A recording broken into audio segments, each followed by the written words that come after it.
인간 행동의 탐구와 교정 방송을 시작하겠습니다. 진행은 유순근 교수입니다. 오늘의 주제는 아들러의 개인심리학, 아들러의 개인심리학이 되겠습니다. 아들러의 개인심리학은 2회에 걸쳐서 방송을 진행할 예정입니다. 방송 순서는 개인심리학의 기본 인간관, 인간 노력의 원천, 생활방식이 되겠습니다.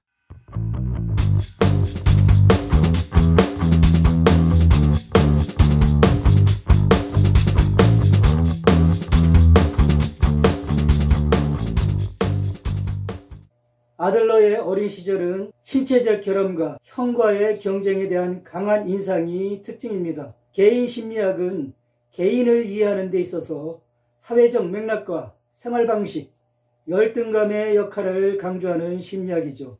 개인은 나누어질 수 없는 전체로서 사회 내에서 자신이 설정한 목표를 달성하기 위해 끊임없이 노력하는 존재이죠. 개인심리학은 집단심리학에 대한 용어로서 사용되고 있는 아들러 자신이 명명한 것입니다. 그는 프로이트의 리비도의 이론을 제기하고 결별했는데 열등감과 권력에 대한 의지를 중심으로 신경증론과 인격 형성론을 발전시켜 생물학적 요인보다는 사회 환경의 영향을 중요시 했습니다. 개인심리학의 기본 인간관에 대해서 설명을 드리겠습니다. 아들러는 사람들에 대한 낙관적인 견해 외에도 프로이트와 차이가 있죠. 첫째, 프로이트는 성과 공격성에 대한 동기부여를 강조한 반면 아들러는 사람들을 사회적 영향과 우월성 또는 성공을 위해 노력하는 것으로 보았습니다. 둘째, 프로이트는 자신의 성격을 형성하는데 거의 선택의 여지가 없다고 생각했으나 아들러는 자신이 누구인지에 대해 크게 책임이 있다고 믿습니다. 셋째, 프로이트는 현재의 행동이 과거 경험에 기인한 것으로 가정하나 아들러는 현재 행동이 자신의 미래관에 의해 형성된다고 가정합니다. 넷째, 프로이트는 행동의 무의식적인 구성 요소에 대해 매우 중점을 두었으나 아들러는 심리학적으로 건강한 사람들이 자신이 하는 일과 왜 하고 있는지를 알고 있다고 믿었죠. 인간은 하나의 전체다 라는 총체적인 입장을 취한 개인심리학의 기본 인간관을 살펴보겠습니다. 하나의 통일된 유기체인 인간, 목적을 향해 전진하는 능동적으로 존재하는 인간, 자신의 삶을 스스로 창조하고 선택하는 인간, 선천적으로 다른 사람과 사회적 관계를 맺을 수 있는 능력을 갖는 인간, 자신이 주관에 따라 행동을 결정하는 인간, 이러한 것이 개인심리학의 기본 인간관이 되겠습니다. 아들러는 인간은 불완전한 존재로 열등감을 누구나 느끼고 있다고 정의했습니다. 열등감은 다른 사람과의 비교에서 비롯되며 개인은 자기 완성이라는 삶의 목표를 위해 열등감을 극복하고 우월성을 추구하고자 동기화되는 존재라고 보았습니다. 많은 사람들이 아들러의 조건, 열등감, 보상, 생활방식, 형제간 경쟁을 인정합니다. 다음은 개인심리학의 개요입니다. 행동 뒤에 숨겨진 역동적인 힘은 성공 또는 우월을 위해 노력하는 것이다. 주관적 인식은 행동과 개성을 형성한다. 개성은 통일되고 일관성이 있다. 모든 인간 활동의 가치는 사회적 관심의 관점에서 보아야 한다. 일관성 있는 성격 구조는 삶의 방식으로 발전한다. 삶의 스타일은 창조력에 의해 형성된다. 열등감은 발전하고 싶은 욕망으로 인간을 발전시키는 원동력이다. 보상은 열등감을 보상하기 위해 더 높은 수준의 발전을 향하는 노력이다.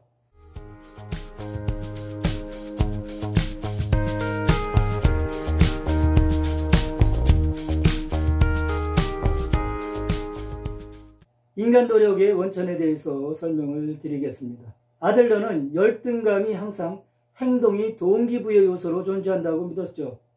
그는 인간이 된다는 것은 자신이 열등하다고 느끼는 것을 의미한다 라고 말했습니다.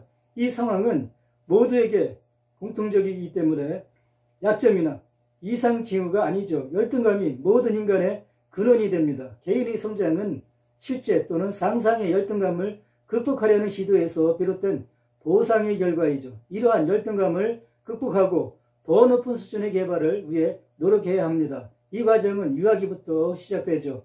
유아는 작고 무력하며 전적으로 성인에게 의존합니다. 유아가 자신의 부모의 큰 힘을 알고 그 힘에 저항하거나 도전하는 것은 희망이 없다고 알고 있죠. 결과적으로 유아는 주변에 더 크고 강한 사람들에 비해 열등감을 갖게 되죠. 초기의 열등감은 유년기의 모든 사람들에게 적용되지만 유전적으로 결정되지는 않습니다. 따라서 열등감은 피할 수 없지만 더 중요한 것은 노력과 성장의 동기를 제공하기 때문에 필요하죠.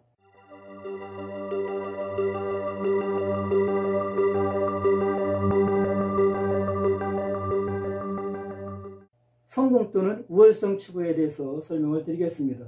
인간 정신의 목표는 정복, 완성, 안전과 우월성이죠. 인간 행동의 역동적인 힘은 성공 또는 우월성을 위해 노력하는 것입니다. 우월성은 추구하는 궁극적인 목표가 됩니다. 콤플렉스의 원천이 무엇이든 사람은 과잉 보상을 하는 경향이 있고 이것은 우월성 콤플렉스가 되죠.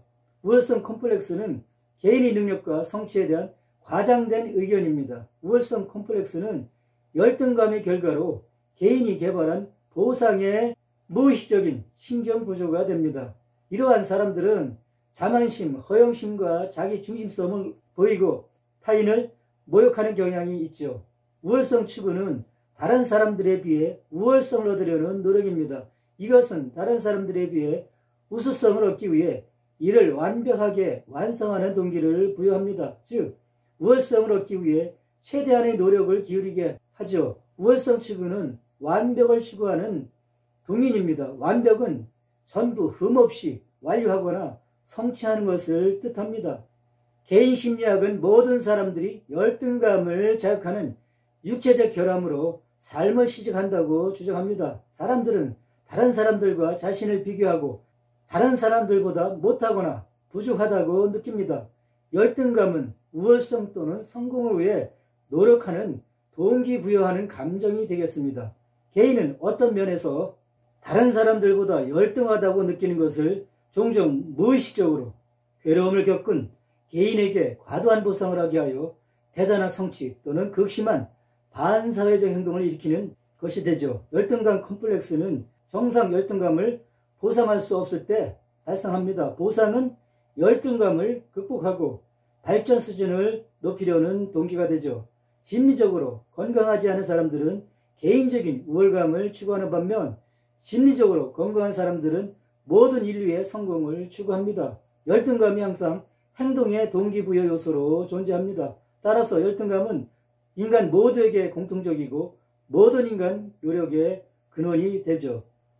우월성은 자신의 능력과 성취에 대한 과장된 의견을 포함합니다. 우월성을 과시하는 사람들은 자만심, 허영심, 자기중심성, 타인을 모욕하는 경향이 있습니다. 그러나 열등감을 가진 사람들은 자신에 대한 열등한 견해와 느낌이 있죠. 무기력하고 삶의 요구에 대처할 능력이 없습니다. 아들러는 많은 성인이 어린 시절에 열등감 컴플렉스를 발견했습니다. 열등감을 극복하지 못하면 열등감은 더욱 심각해지죠. 열등감을 보상하려는 욕구가 인간 행동의 기본적인 추진력이 됩니다. 열등감 컴플렉스는 어린 시절에 세 가지 원인에 있습니다. 즉, 기관 열등감, 과잉 보호와 육아 태만으로 발생할 수가 있습니다. 기관 열등감은 신체의 결함이나 약점에서 오는 열등감이죠. 육체적으로 약한 아동은 약점에 집중하고 우수한 운동 능력을 개발하기 위해 노력할 수가 있습니다. 과잉 보호는 아이를 의존적으로 키우는 육아이죠. 응석바지들은 가정에서 관심이 중심입니다. 그들의 모든 필요 또는 변덕은 만족스럽고 거의 거부당하지 않습니다. 아이들은 자신이 어떤 상황에서도 가장 중요한 인물이라고 생각합니다. 응석바지들은 사회적 감정이나 참을성이 없습니다. 그들은 자신이 원하는 것을 기다리는 법, 어려움을 극복하거나 타인의 필요에 적응하는 법을 배운 적이 없죠. 장애에 직면했을 때 개인적인 결함에 열등감을 느낍니다. 육아 태만은 부모의 도리를 하지 않고 자녀를 방치하는 육아이죠. 방치되거나 무시당한 아이들은 열등감으로 나타납니다. 유년기는 부모가 무관심하거나 적대적이기 때문에 사랑과 안전이 결여되어 있습니다. 결과적으로 아이들은 무가치한 느낌을, 심지어 분노를 나타내고 불신으로 다른 사람을 보게 되죠.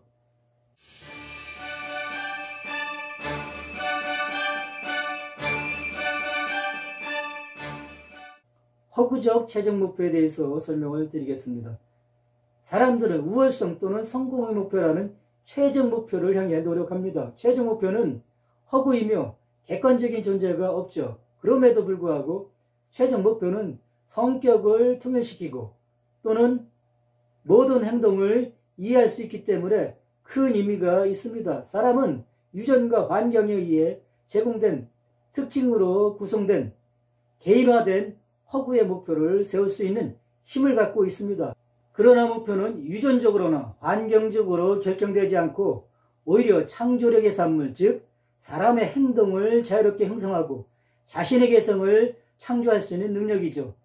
아이들이 4세 또는 5세가 될 무렵에 창조력은 발전합니다. 유아는 성장, 완성 또는 성공에 대한 타고난 추진력을 갖고 있죠. 또한 유아는 작고 불완전하며 약하기 때문에 열등하고 무력감을 느낍니다. 이러한 결점을 보완하기 위해 허구의 목표를 크고 완전하고 강하게 수립합니다.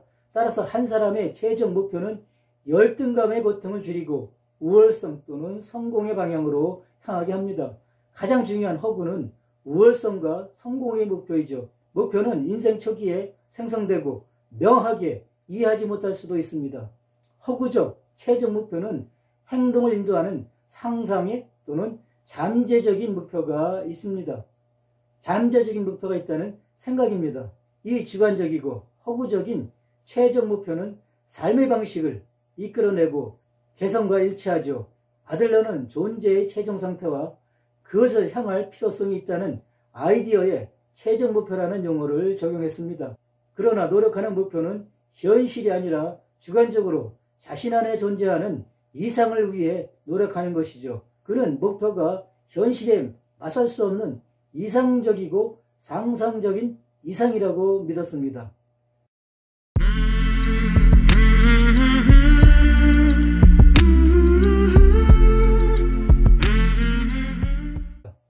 보상으로서의 추구하는 힘. 사람들은 열등감이나 약점에 대한 보상 수단으로 성공이나 우월성을 위해 노력합니다. 아들러는 모든 인간이 출생 시 작고 약하고 열등한 몸으로 축복받은 것이라고 믿었습니다. 이러한 육체적 결핍은 사람들이 자연적으로 완성이나 완전에 대한 타고난 경향을 갖고 있기 때문에 열등감을 느낍니다. 사람들은 열등감을 극복하고 완성을 위한 욕구에 이끌립니다. 분리와 유리한 상황은 동시에 존재하며 분리될 수가 없습니다. 추구하는 힘 자체는 타고난 것이지만 본질과 방향은 열등감과 우월성의 목표 모두에 기인하죠. 선천적인 완벽함으로 움직이지 않으면 아이들은 결코 열등감을 느끼지 않을 것입니다. 성공을 위한 노력은 선천적이지만 개발되어야 하고 출생 시 실제가 아니라 잠재적으로 존재합니다. 사람은 자신의 방식대로 잠재력을 실현하죠. 4세 또는 5세 무렵 아이들은 노력의 방향을 수립하고 개인적 우월성 또는 사회적 성공이라는 목표를 설정합니다. 목표는 동기부여, 심리적 발달 형성 및 목표 달성을 위한 지침을 제공하죠. 목표가 보상이라 할지라도 그것은 결함의 거울상일 필요는 없습니다. 예를 들면 몸이 약한 사람은 반드시 강력한 운동선수가 될 수는 없지만 대신에 예술가, 배우 또는 작가가 될 수 있습니다. 창조력은 유전과 환경의 힘에 의해 좌우되지만 사람들의 성격에 기인합니다. 유전은 잠재성을 확립하는 반면 환경은 사회적 관심과 용기의 발전에 기여합니다.